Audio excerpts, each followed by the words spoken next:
Bienvenidos todos ustedes a este canal, Diego en la Lucha. De un continente colonizado, saqueado y esclavizado, África ha pasado a ser un territorio de interés tanto para la Unión Europea como para Estados Unidos. Durante la administración del presidente estadounidense Joe Biden, el interés ha aumentado y con esto las visitas de integrantes de su gobierno. ¿Por qué tanto interés repentino en África? La respuesta a esta pregunta no es simple ni corta. Ante el abandono de Occidente, el continente africano quedó desolado y arrasado, sin industria y con una pobreza creciente. En ese contexto entran China y Rusia al juego geopolítico, porque ambas naciones comienzan a invertir en esa región. China comenzó a invertir en infraestructura, rutas y redes comerciales, y Rusia también invirtió en la creación de empresas estatales para comenzar el camino de la industrialización, adecuación tecnológica y asesoría militar. Además de que el presidente ruso Vladimir Putin condonó una deuda por más de 20.000 millones de dólares. Ante esta realidad, tanto el gobierno del tío Sam como los gobiernos de la Unión Europea han discutido en los últimos años el peligro que supone la dupla euroasiática en la geopolítica global, porque Pekín se transformó en el principal socio comercial de este continente olvidado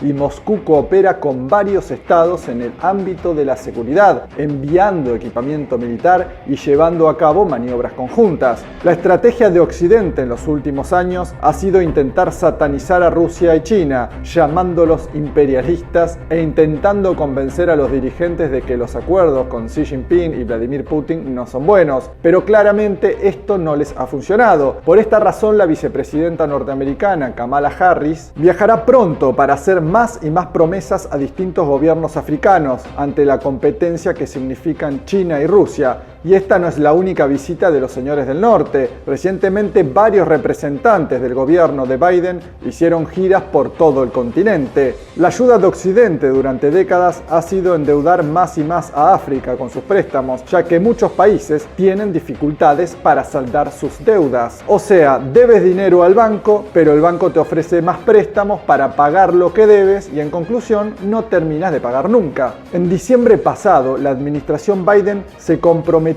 a facilitar 55.000 millones de dólares a los países africanos durante 3 años, incluyendo 21.000 millones de dólares a los países de ingresos bajos y medios, y adivinen qué organismo hará llegar este dinero: el Fondo Monetario Internacional, el mismo que ha quebrado países enteros y que obliga a las naciones endeudadas a ajustar edad jubilatoria, sueldos, que obliga a privatizar empresas estratégicas y que finalmente, ante la incapacidad de pago de los países, se queda con sus recursos naturales. Y yo, que soy argentino, doy fe del enorme daño económico que está haciendo el préstamo que le pidió el expresidente Mauricio Macri al FMI, cuya única función fue la de fugar esos capitales al exterior, quebrando e hipotecando la economía argentina por generaciones y arrodillando a los gobiernos que le toquen afrontarla. Esto es así. ¿Y qué tiene África que ahora les interesa tanto a los occidentales? En el marco de la transición a la llamada energía verde, el desarrollo de autos eléctricos y la electrónica en la industria de defensa, Estados Unidos quiere tener acceso a metales como litio, cobalto y cobre,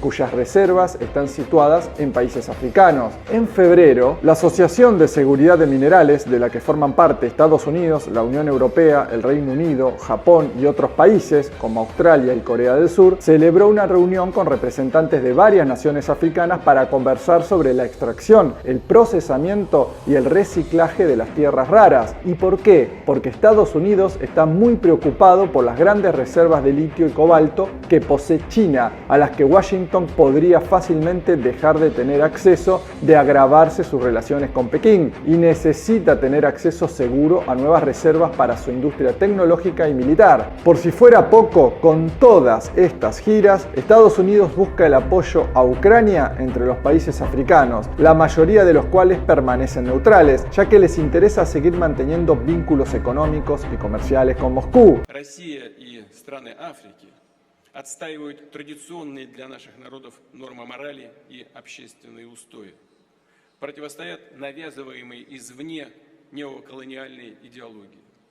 Кстати, схожих позиций придерживаются многие государства Азии, Ближнего Востока и Латинской Америки, а все вместе мы составляем мировое большинство.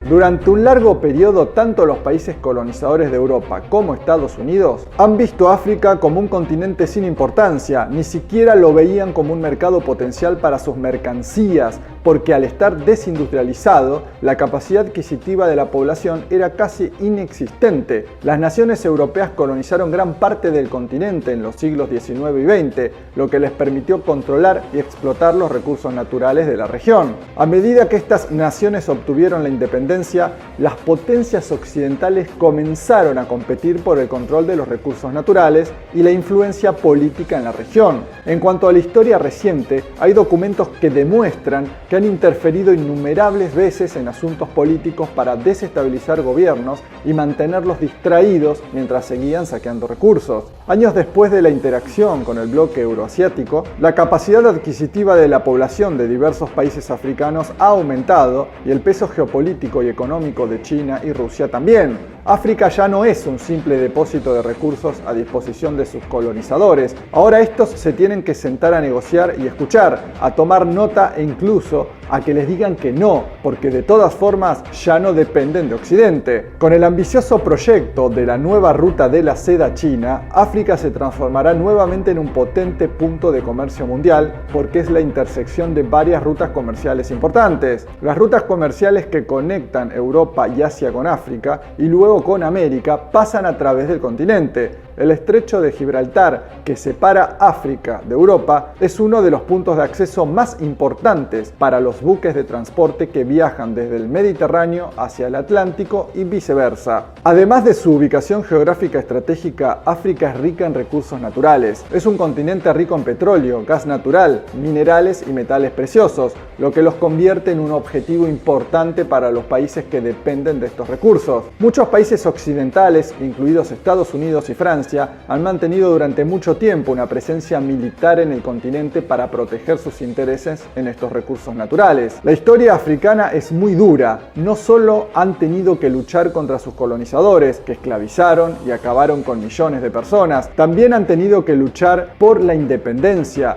contra dictaduras, guerras infundadas, invasiones y recuperación sobre la soberanía de sus recursos. Por primera vez en la historia de la humanidad, gran cantidad de países se opone a la ideología colonial, al saqueo de recursos y a la imposición política extranjera. La dificultad ahora está en la capacidad real de oponerse a estas imposiciones. En la política y en la vida todo es cuestión de intereses y eso no es necesariamente malo. Lo vivimos en la vida cotidiana en todos los niveles. Cada nación va a defender lo que más le convenga. El problema con Occidente es que no conoce la frase cooperación mutua. Ninguna de las dos palabras existe en su diccionario. La política exterior es tomar lo que quieren y destruir literalmente al que se oponga, sea un gobierno o un pueblo civil. Esto lo hemos visto a lo largo de la historia contemporánea. ¿Vos qué pensás? ¿Podrá Estados Unidos aumentar su influencia en África o China y Rusia llegaron para quedarse? Leo tus comentarios, te pido que te suscribas a mi canal, actives la campana de notificaciones en la opción todas, le des pulgar arriba y compartas. Muchas gracias.